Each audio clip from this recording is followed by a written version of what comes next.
কথা ছিল বাম চোখের অপারেশন হওয়ার, কিন্তু ভুল করে চিকিৎসক অপারেশন করেছেন ডান চোখে। পরিবারের সদস্যদের অভিযোগে কর্তব্যরত চিকিৎসক ঘটনার জন্য দুঃখ প্রকাশ করে ফের অপারেশন করেছেন বাম চোখে। এই অভিযোগ রাজধানীর ধানমন্ডির আই হাসপাতালের বিরুদ্ধে। ঘটনার সুষ্ঠু বিচারের দাবি জানিয়েছেন পরিবার। ইশতিয়াক ইমনের রিপোর্ট। মঙ্গলবার বিকেলে ধানমন্ডির আই হাসপাতালে ১.৫ বছরের ইর্তেজার চোখের সমস্যা নিয়ে আসে বাবা মা। বাম চোখের মধ্যে ময়লা জাতীয় কিছুর অস্তিত্ব নিশ্চিত করেন চিকিৎসক। সব পরীক্ষা নিরীক্ষা শেষ করে সন্ধ্যায় করা হয় চোখের অপারেশন।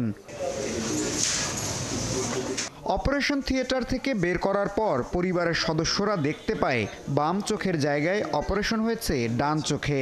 ম্যাম, আপনি তো ভুল করছেন, অপারেশন হওয়ার কথা তো বাম চোখে, আপনি ডান চোখে করছেন। তখন উনি বলছে যে মাই গড সরি, বলার পর উনি আবার ওটিতে নিয়ে গেছে এবং নিয়ে যাওয়ার পর অপারেশন করছে বাম চোখে। একটা চোখের পাপড়ি গজের মধ্যে এনে দেখাচ্ছে যে এটা আমরা একটা চোখের পাপড়ি বের করছি চোখ থেকে, সেটা ওর ডান চোখ। তখনও তো ওকে বের করে নাই, ওকে যখন বের করলো ওর সেন্স আসছে, ব্যান্ডেজ করা, তখন গিয়ে আমরা দেখতে পেলাম আসলে তো ওর ভালো যেটা চোখ সেখান থেকে উনি হয়তো অপারেশন করে বা চিমটা দিয়ে ভিতর থেকে একটা বের করছে। নামি দামি হাসপাতালের এমন ঘটনায় ইর্তেজার বাবা মা দুজনই হতবাক। ঘটনার সুষ্ঠু বিচারের দাবি জানিয়েছেন তারা। আমরা শুধু চেয়েছি যে আমরা যদি লিগ্যাল অ্যাকশনে যাই, আমাদের একটা ডিসচার্জ রিপোর্ট আপনারা যে ভুলটা করছেন এইটা আপনারা লিখে দিবেন। ওনারা আমাদের বলছে যে ঠিক আছে দিব, আমরা অপেক্ষা করছিলাম। মিনহোয়াইল ডাক্তার এবং তার যে অন্যান্য সহকর্মী তারা সবাই চলে গেছেন কিছু স্টাফ রেখে। যে ডাক্তার সে তো আজকে এই কাজটা করে উনি রোগীকে ডিসচার্জও করে না, উনি পালায় চলে গেছে। উনি সিম্পলি বললো আই এম সরি এবং উনি পালায় চলে গেল। তো এটাও তো আসলে ঠিক না। পুলিশ বলছে পরিবারের সদস্যদের কাছ থেকে অভিযোগ পেলে নেওয়া হবে ব্যবস্থা। আমরা 999-এ একটা অভিযোগ পাই যে আই হাসপাতালে একটা অপারেশন সংক্রান্ত সমস্যা তৈরি হয়েছে। সেই সমস্যার বিষয়ে জানার জন্য আমরা এখানে আসে এক বাচ্চার অপারেশন হয়েছে, তার বাবা যদি এই ব্যাপারে কোনো কমপ্লেন করে, কোনো অভিযোগ দেয়, তাহলে আমরা আইনানুগ ব্যবস্থা নেব।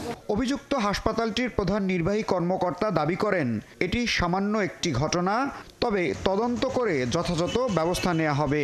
চোখের মধ্যে ধুলাবালি পড়ে না, ব্যাপারটা অনেকটা ওই রকম। ধুলাবালি ঝাপটা দিয়ে চলে যায়, ওটা যাচ্ছিল না, ব্যাপারটা কিছু একটা এরকম। এটা নিয়ে একটা ছোট বাচ্চা, আমি শুনলাম যে বাচ্চা নাকি এতক্ষণ যেমন বাচ্চা ছিল। তো এইটা কোন ধরনের বাবা মা, আমি তো অবাক হয়ে গেছি যে একটা বাচ্চাকে 2-3 ঘন্টা 4 ঘন্টা 5 ঘন্টা যাবত বাচ্চাকে নিয়ে এটা এইভাবে আসলে আসলে কালকে আসলে যারা ওই শুনতে চায় আমাদেরকে বলেন যে কালকে আসতে সামনাসামনি কথাবার্তা বলুন। এই ঘটনায় অভিযুক্ত চিকিৎসক শাহেদারা বেগমের সাথে যোগাযোগ করার চেষ্টা করা হলেও তিনি কোনো মন্তব্য করতে রাজি হননি। ইশতিয়াক ইমন, ৭১, ঢাকা।